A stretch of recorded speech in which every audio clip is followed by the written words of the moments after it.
Well, I'll just kick it off with the first one. As we celebrate 500 years from when Martin Luther nailed his 95 Theses upon the Wittenberg Cathedral doors, we are undoubtedly speaking highly of men like Luther, Calvin, Bucer, Zwingli, and the truths they heralded and established.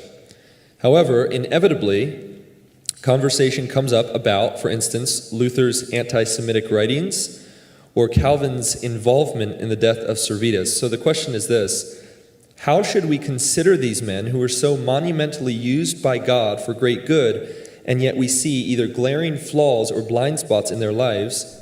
How should we see them, feel about them, if we find genuinely troubling truths about their personal lives, or even perhaps a doctrinal stance they may have held?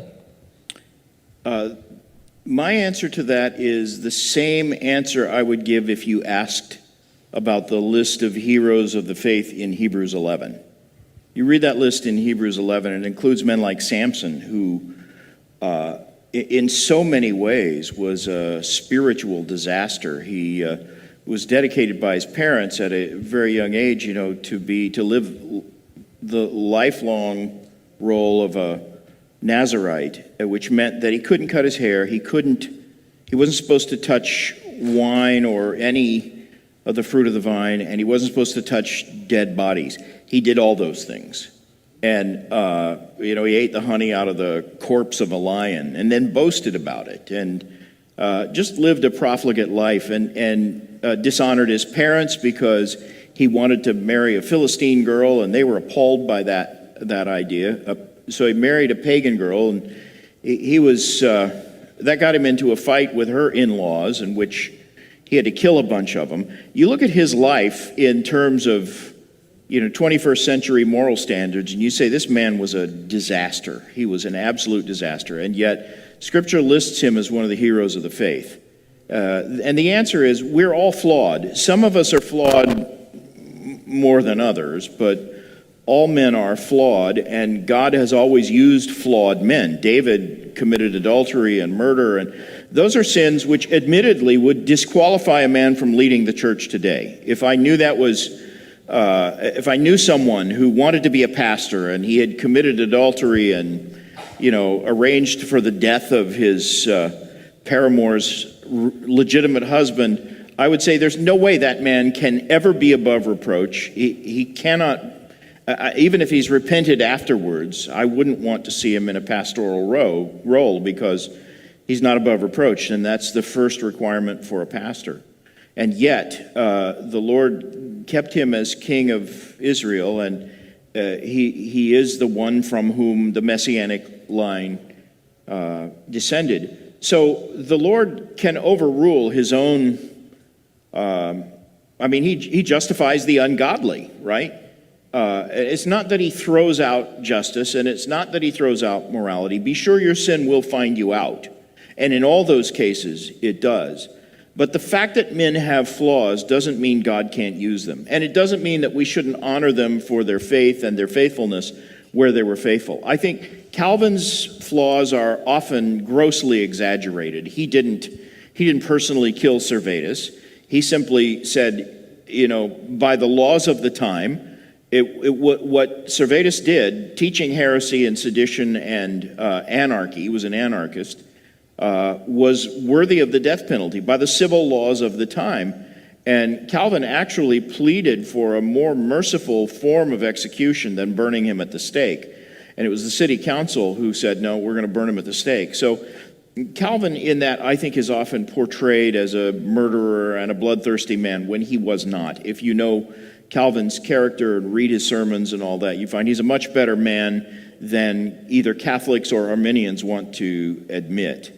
It's true that Luther became anti-Semitic. He didn't start out that way, but as time went by, he became frustrated. He believed that once the gospel was clarified and he had dug out the doctrine of justification by faith from under centuries of Roman Catholic tradition, he believed that the Jewish people, when they heard the gospel, would respond. And when they didn't, he grew frustrated and wrote some pretty harshly anti-Semitic material.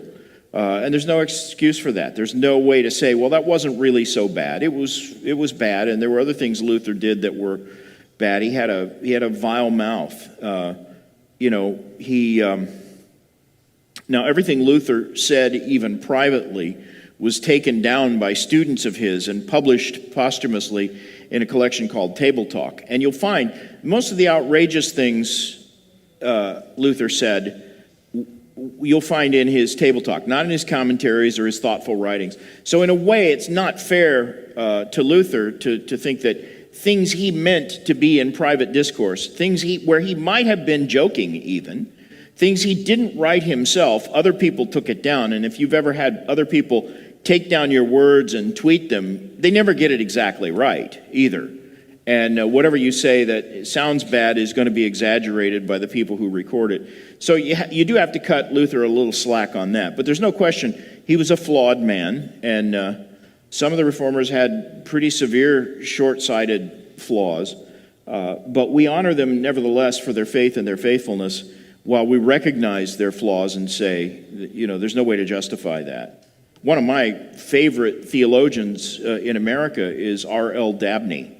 He was a Presbyterian theologian, and I firmly believe that he would be remembered as America's greatest theologian ever, except that he got embroiled in the Civil War. He was a Southern Presbyterian. During the time of the Civil War, he was the chaplain to Stonewall Jackson. So he was actually in the military and fought for the South in the war.